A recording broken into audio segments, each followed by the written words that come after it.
Welcome back to the Fathom Family Podcast for part 3 of our Parent Real Talk series. We're so glad you've joined us. If you haven't had a chance yet to listen to part 1 and part 2, I just want to encourage you to go listen to them. In part 1, we talk about the overview of really what this talk is and what these sessions are. We talk about how the reality is we sometimes try to be perfect parents, but we get an opportunity to take a deep breath and just realize we're never going to be perfect, but we can be good enough for our children. When we point them towards Christ, we're good enough. And in part 2, we talk in a little bit more detail about being achievement-focused and comfort-focused parents. And really, these are just stances of perfectionism. And that perfectionism comes out of a place where we're just not fully trusting God. And so we talk about how can we fully trust God in everything we do when we're raising up our children.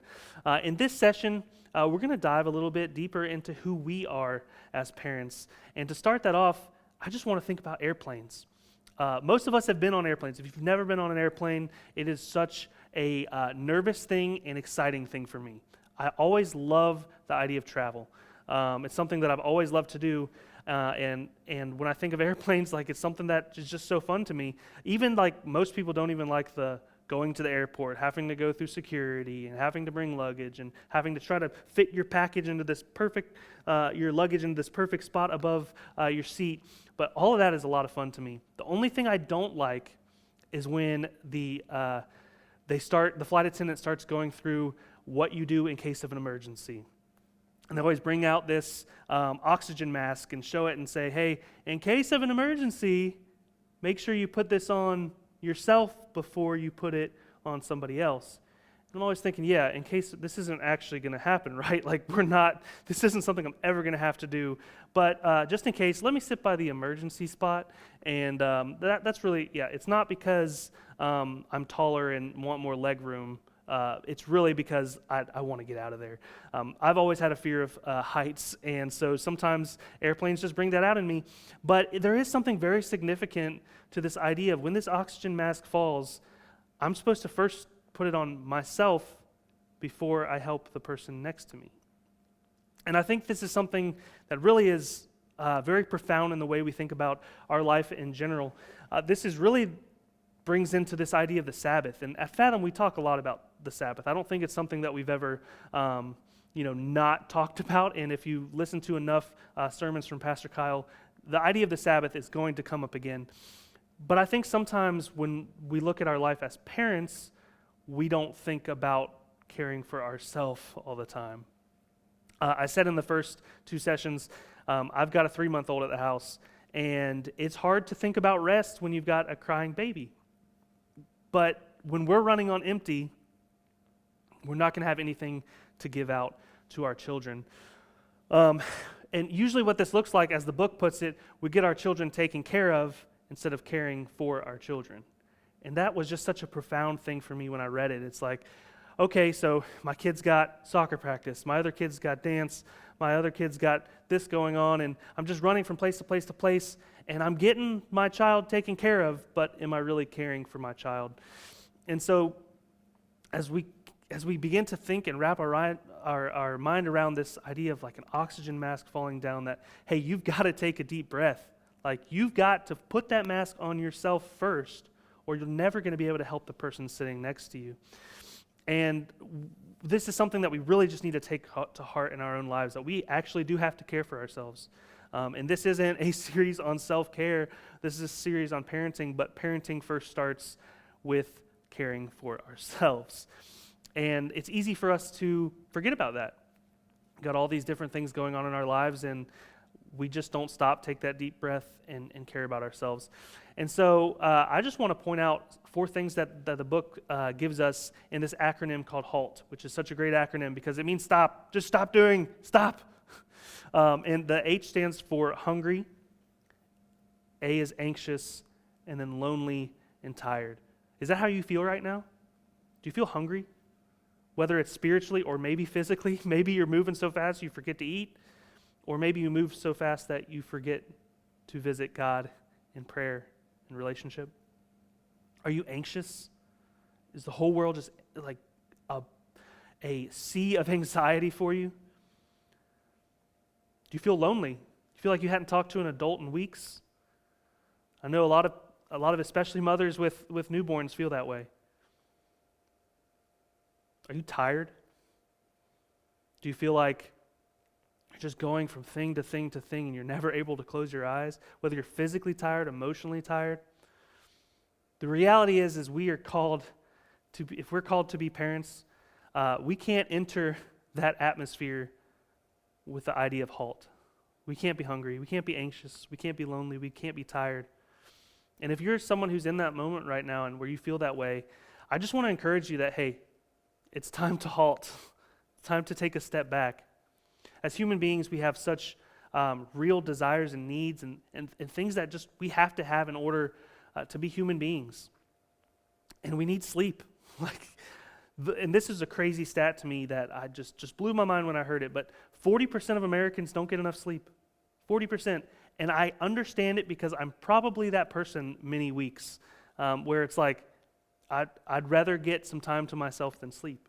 And that might be you. That might be you where you know that you need to go to sleep, but hey, you hadn't had a second to breathe by yourself, and so you're like, I'm just going to stay up later, forget sleep. Or maybe it's the reality of, again, maybe you have a newborn, and so sleep is harder to come by. Or maybe you're just so busy with all the things in your life and all the things that you have to feel like you have to do for your kids, whether it's laundry, making their lunches, whatever it is, and you just haven't had an opportunity to just get some rest, to just sleep.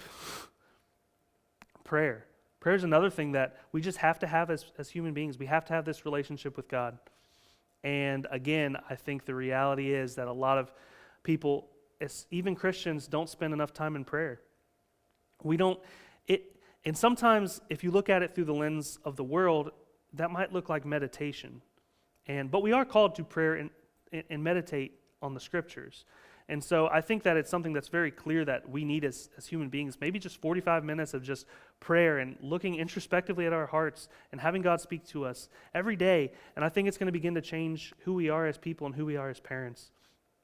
Here's the next one is one that is sometimes for me the pot calling the kettle black, and that's movement. We as human beings are meant to move. We're meant to be active. We're meant to we're not meant to just sit in our recliner in our chair and watch TV. That's not who we're meant to be. And a lot of us are like, we're feeling terrible, but are we moving? Like, are we just taking some time to go for a walk with our family and slow down? Or it doesn't have to look like going to the gym and trying to be, Hulk fitness. Like it can be as simple as just taking a walk with your family. It can be as simple as taking a walk by yourself or going for a run or just moving your body and getting it. It's very, very clear that we are actually meant to move. It's something that you don't hear a lot from a church stage or from a podium, but the reality is, God, if God created us this way, that we're meant to move, maybe it's something we should be doing more of. And it's not something that we should hide behind. And I understand there's health concerns. Like, everybody's in a different place. But for the amount that you can move, you should. And add that as part of your life. And it's going to help you be able to be a better parent because you're taking care of yourself even more. And then here's the big one that we're actually, and you might be listening to this later, but we're in a series right now at Fathom called Koinonia, and this idea of relationships. And it's something that's so deeply, deeply important for us as parents and as people. We're made for relationship with others. We are meant to be in constant relationship and communication with other people. And here's the thing, men actually need other relationships with men, and women need friendships and relationships with women. It's very important for us. It's very different between just group relationships. We actually need to have friends. We need to have people that we can call in times of need and struggle. And we need to make a point, and I think that women are better at this. Coming from a man's point of view, a woman is usually better at making friends with women than men are with men. So guys, this is hard to hear sometimes, but you need to make friends with other men. You need to have people that you can talk to about the things going on in your life with your family and the things going on as you parent and as the struggles come up with parenting. You need to find those opportunities. And at Fathom, we've got so many opportunities for you to meet people and be able to dive deeper into these relationships with other people.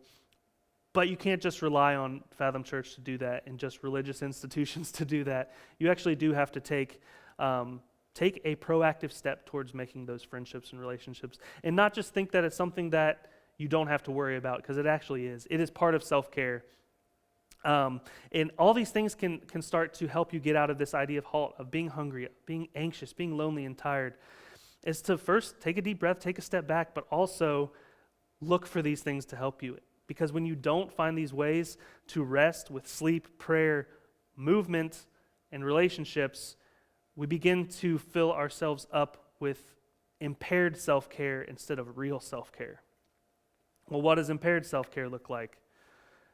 Overeating? Not eating enough?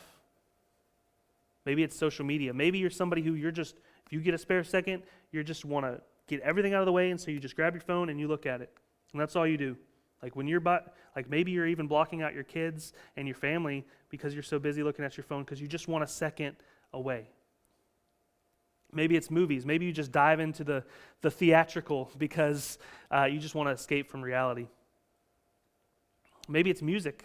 Maybe that's how you get away. You just put in your headphones and live your own life with the music playing through them. And sometimes all of these things really culminate into this idea of just being detached from your family. It's easy for us to think that we have to do and do and do and do, and that's how we take care of our family. But this is another example of perfectionism. Reality is we really need to put the mask on ourselves before we help our children. And that seems like a abandonment or something like we're doing something wrong, and we might have that guilt and shame in us. Like we feel like if we take care of ourselves, then we're not taking care of our kids. But actually, when you begin to take care of yourself, you're doing a better job. It gives you the ability to do a better job caring for your children. You have to care for yourself in order to care for others. And when we don't, we end up left lonely, detached, and our children notice that. Our children realize that, hey, every time I come in the room, mom or dad is just on their phone. They don't pay any attention to me. That's a gut check. That's something we really need to look at. This impaired self-care can be very, very damaging to not only us, but our children. And so for any other reason at all, begin caring for yourself because you care for your kids. And it's hard to view it that way. It's hard to look at what can be viewed as selfishness if you're not paying attention. Somebody from the outside might be like, wow, they're actually going to go off by themselves with some friends instead of staying with their kids. We might feel like that's what people are saying, but the reality is we're made for these things. We're made to rest. We're made to take a step back. And in doing so, we're going to be better prepared for our children. We're going to learn in those relationships with other men and other women that, hey, man, maybe that's the way I should approach this situation with my kid.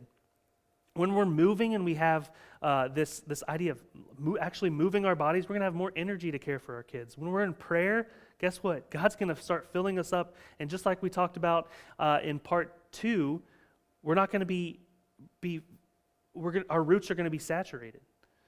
And we're going to be able to give fruit to our children because we're a tree that has plenty of moisture. When we sleep, we're going to, again, have more energy for our kids. And so don't get bogged down by this idea of the way to be a perfect parent is to just do and do and do for your child. The reality is you got to care for yourself. You've got to put that oxygen mask on before you put the oxygen mask on your kid. And so I just want to give you that challenge. Part 3 challenge is for you to take a Sabbath, for you to get to do something for yourself, for you to sleep, for you to be in prayer, for you to move your body and begin developing relationships with others. And I want to leave you with that challenge. This is part 3 of the Fathom Family podcast series on Parent Real Talk.